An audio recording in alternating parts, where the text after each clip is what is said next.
Hello at good morning po sa ating lahat. Welcome po muli sa ating online devotion. Napapatuloy po nating gamitin ang comment sections. I-share din po natin ang video na ito upang makamusta ang ating mga ibang mananampalataya. At of course, di lamang po ito umaabot sa mga kapwa nating nagsisimba sa St. Paul United Methodist Church. Ito rin po ay pwedeng umabot kung saan kaya ng online platforms po natin.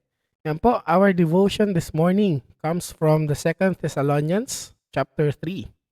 And I have chosen some verses para ating mapagbulayan this morning.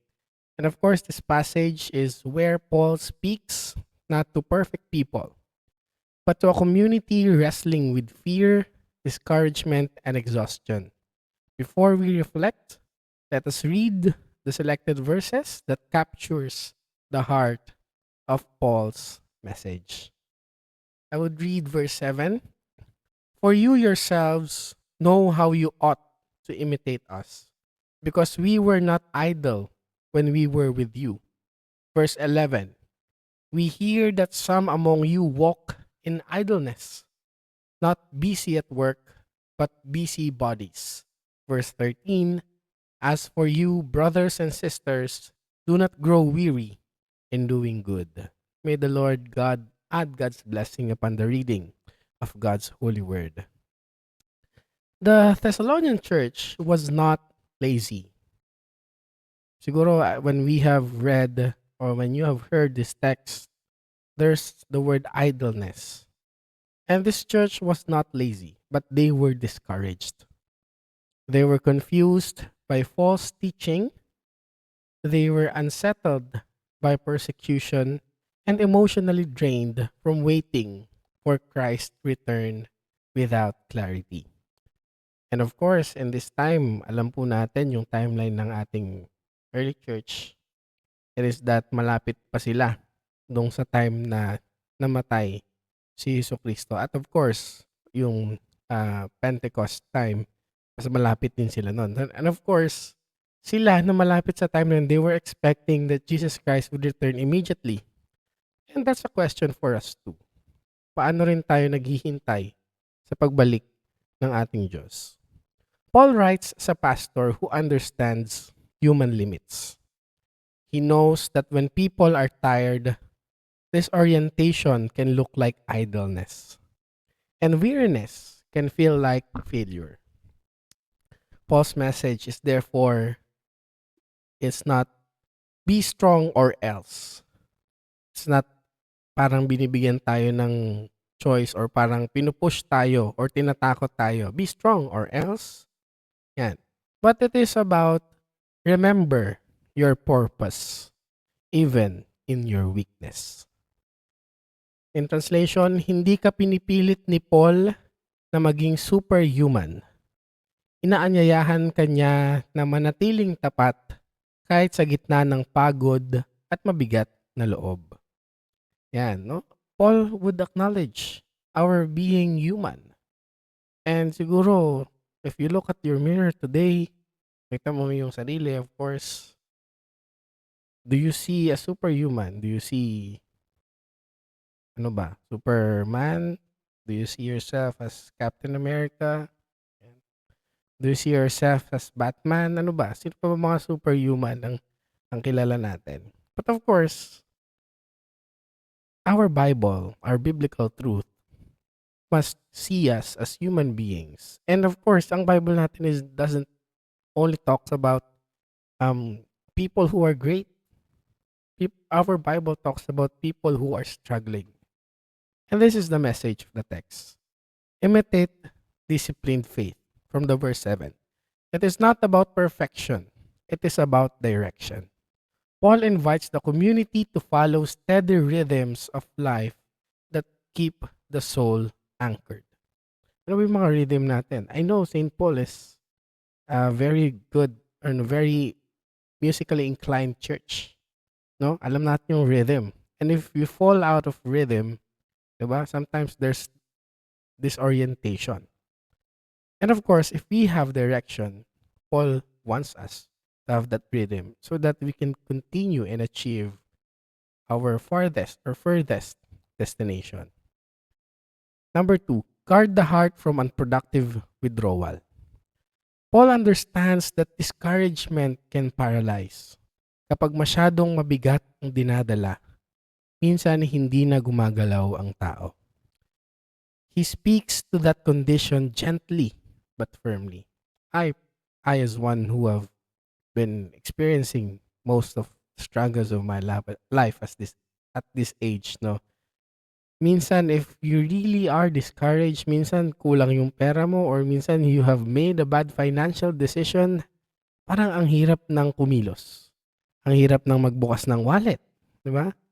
Minsan iniisip natin 'yan sa mga young people, sometimes we think na magtayo kaya tayo ng business, no? And of course, we always look at the good picture. And of course, wala namang masama doon, no?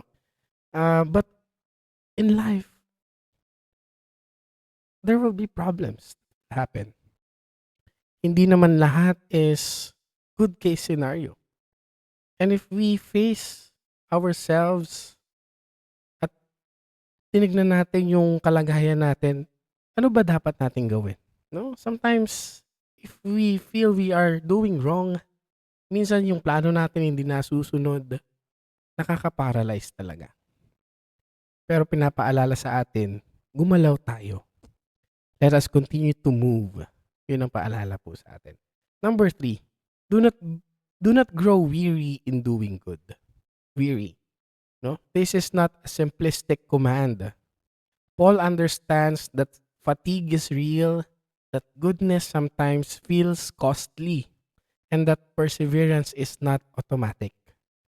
This verse is not meant to invalidate pain, my friends. It is meant to accompany those who feel their strength slipping. Pag minsan nararamdaman na natin yung kalakasan natin ay parang dahan-dahan ng kinakain ng mga problema, no? We experience that, no? We are very vulnerable in this world. Actually, I have heard some podcast that this world really hates us, diba? If we do not move, if we do not do something, it will kill us, diba?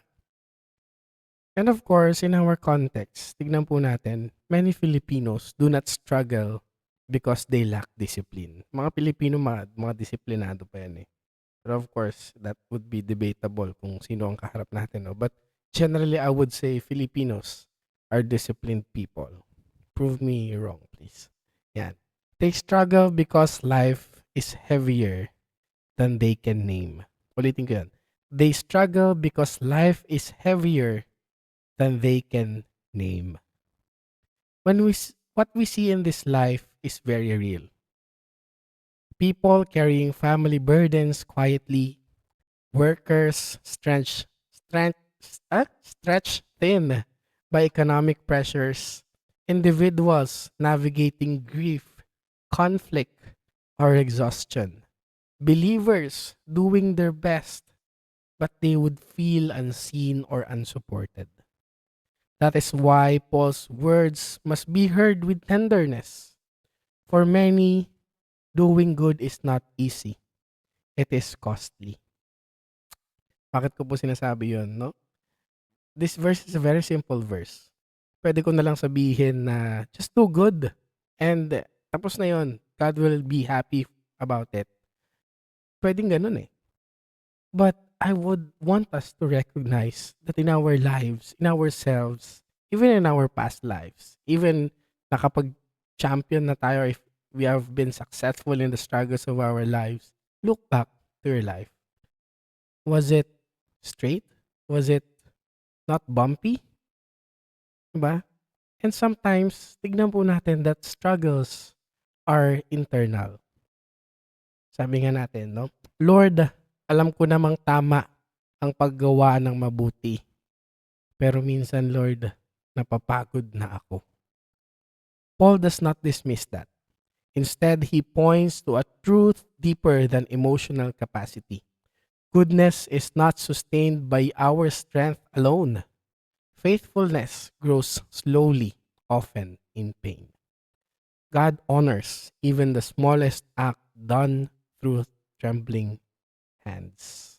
Sometimes, pag kailangan natin kumilos, it doesn't really require na perfect tayo. doesn't really require na dapat prepared tayo.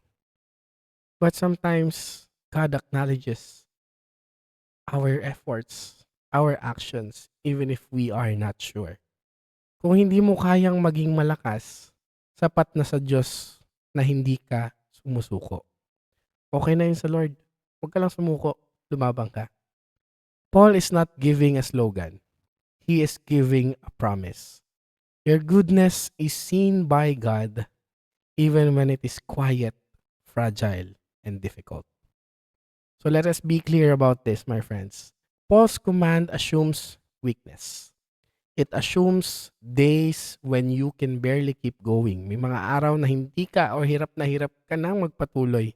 It assumes seasons when discouragement feels like a weight on your chest. It assumes times when doing good feels unfair or exhausting. But Paul's invitation is this: do not give up on what is right.